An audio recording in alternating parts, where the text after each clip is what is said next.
Guys, welcome to English education. Students, हम पढ़ रहे हैं क्लास 12 की फ्लेमिंगो बुक का फर्स्ट चैप्टर का नाम है द लास्ट लेसन। इसके हम 10 क्वेश्चन ऑलरेडी कंप्लीट कर चुके हैं फर्स्ट पार्ट में। अगर आपने फर्स्ट पार्ट को नहीं देखा है तो डिस्क्रिप्शन बॉक्स में आपको लिंक मिल जाएगा, वहाँ से आप उन 10 क्वेश्चंस को रीड कर सकते हैं। अगर आपने चैप्टर की समरी को नहीं पढ़ा है तो समरी का लिंक भी आपको मिल जाएगा। पूरी प्लेलिस्ट का लिंक आपको डिस्क्रिप्शन बॉक्स में मिलने वाला है, वहाँ से आप अपने कॉन्सेप्ट क्लियर कर सकते हैं।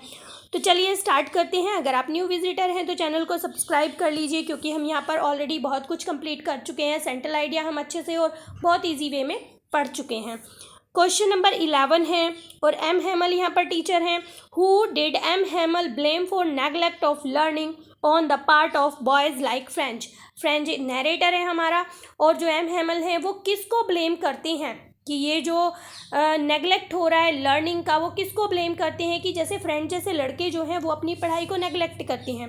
तो जानते हैं, ही thought it typical with the people of अल्सेस, और वो सोच रहे हैं कि ये सब विशेष रूप से अल्सेस के लोगों के साथ हो रहा है। They would put off learning till tomorrow, और कल तक वो अपनी पढ़ाई को स्थगित कर देंगे। Parents are not quite anxious to have their children learning. अब जो पेरेंट्स होते हैं वो उन्हें भी ब्लेम करते हैं, वो कहते हैं कि वो बिल्कुल भी एनेक्सियस नहीं है अपनी बच्चों की लर्निंग को लेकर।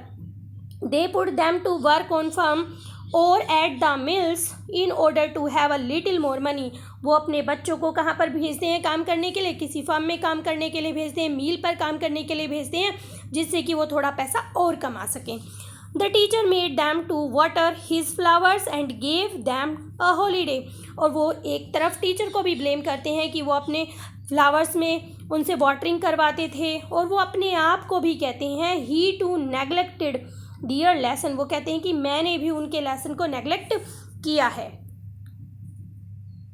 क्वेश्चन नंबर 12 देखते हैं। What did M Hamel tell about French language. M Hamel French language के बारे में क्या बताते हैं?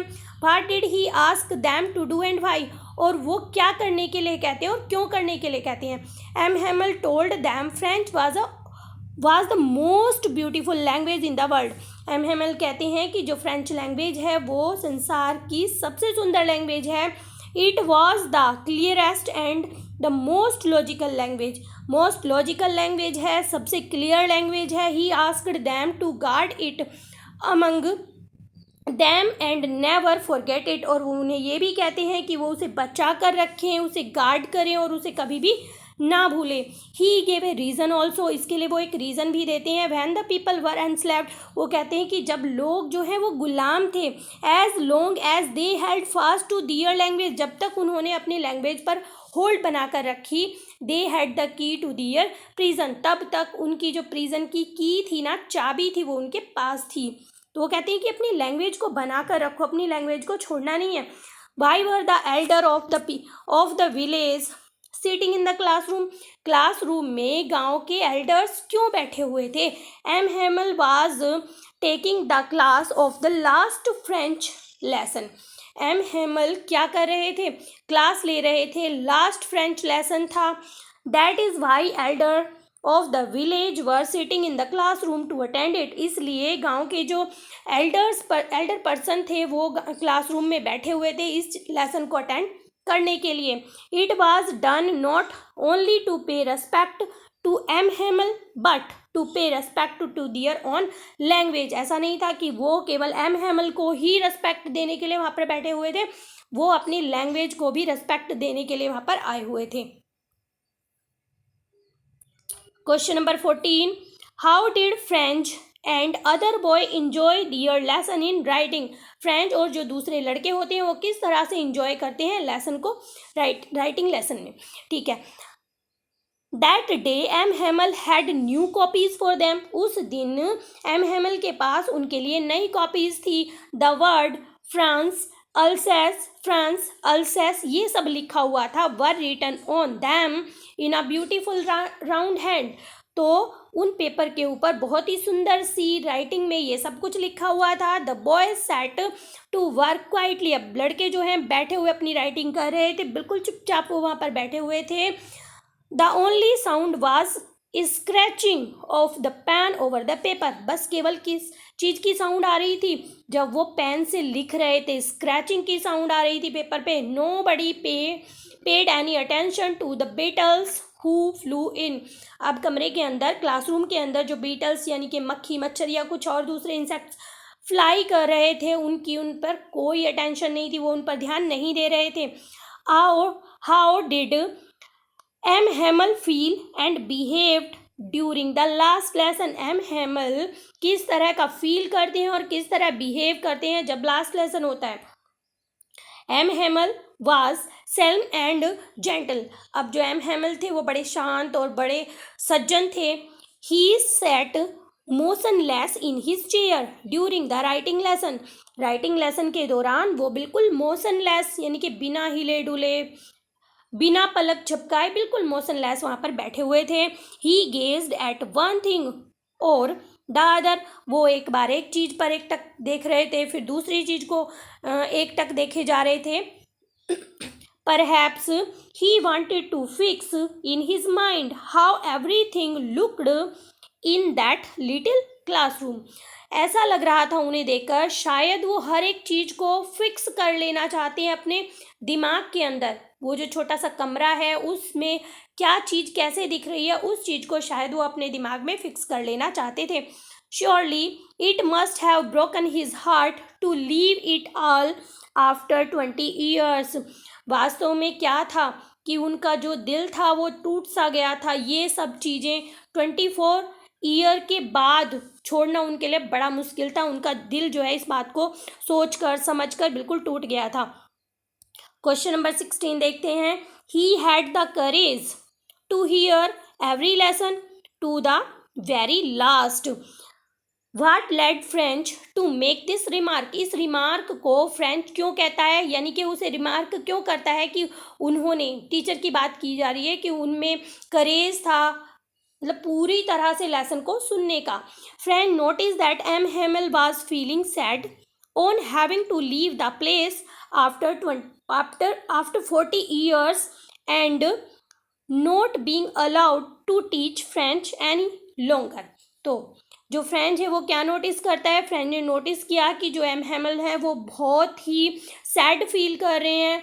और वो किस चीज़ के लिए सैड फील कर रहे हैं कि वो 40 सालों के बाद इस जगह को छोड़ रहे हैं। 40 सालों तक उन्होंने काम किया और वो जो है आगे इस फ्रेंच लैंग्वेज को नहीं पढ़ा पाएंगे, इसलिए वो बहुत ही बुरा फील कर रहे थे। Yet he keeped control on his emotion. लेकिन फिर भी वो अपने इमोशंस पे, अपनी भावनाओं पर उन्होंने कंट्रोल बना कर रखा था। He performed his duties faithfully. और फेथफुली वो अपना काम कर रहे थे। He heard every lesson to the last. और अंत तक उन्होंने पूरे लेसन को सुना। The school was dismissed only at midday prayer time. और तब तक जब तक कि वो स्कूल जो है डिसमिस होता है मिड डे प्रेयर टाइम तक। क्वेश्चन नंबर 17 देखते हैं। What happened when the lesson in history was over? क्या हुआ जब हिस्ट्री का जो लेसन था वो ओवर हुआ। After the lesson in history was over, the babies chanted dear, बा, बी, बे, बो, बू। ये सब वर्ड बोल रहे थे। कौन? बेबीज बोल रहे थे। ओल्ड हाउजर, अब यहाँ पर एक विलेज मैन था।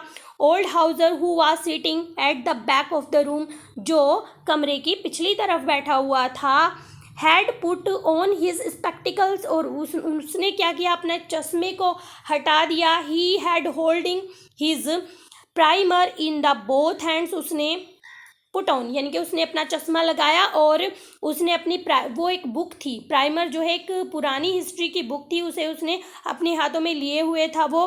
He had spelling the letters with the babies. और वो बच्चों के साथ वो लेटर स्पेल कर रहा था।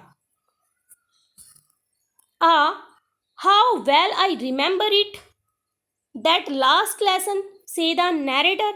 विच scene does he remember more vividly than the others. वो कौन सा सीन था जिसे जो नैरेटर होता है मोर विविडली शो करता है दूसरे अदर सीन से। और वो क्या कह रहे हैं, how well I remember it, कितने अच्छे से मैंने इस लेसन को तैयार किया, कितने अच्छे से मैंने उसे याद किया। देखते हैं वो क्या कहते हैं। The narrator remembers the scene of old Hauser spelling the letters from the primer with the babies narrator क्या कहते हैं, नैरेटर को याद होता है कि याद आता है वो वाला सीन जब जो होल्ड हाउसर था वो क्या स्पेल कर रहा था, वो लेटर को स्पेल कर रहा था, किससे, अपनी बुक से वो स्पेल कर रहा था बेबीज के साथ। ही टू वॉज क्राइंग, वो भी रो रहा था। His voice trembled with emotion, भावनाओं के साथ उसकी जो आवाज़ थी वो काँप रही थी। इट वॉज सो फनी, वो इतना फनी लग रहा था सुनने में। That all of them wanted to laugh, कि हर कोई हंसना चाहता था, and cry at the same time, कि उसी एक समय पर लोग जो है हर कोई हंसना भी चाह रहा था, रोना भी चाह रहा था, मतलब उसे देखने में बहुत फनी सा लग रहा था। How did M Hamel behave as the last lesson come to an end, M Hamel ने किस तरह से बिहेव किया जैसे ही जो लास्ट लेसन था वो अंत पर आया। M Hamel stood up in his chair, M Hamel अपनी चेयर पर खड़े हो गए। He looked very pale and tall, वो बहुत पीले दिखाई दे रहे थे, बहुत लंबे से दिखाई दे रहे थे।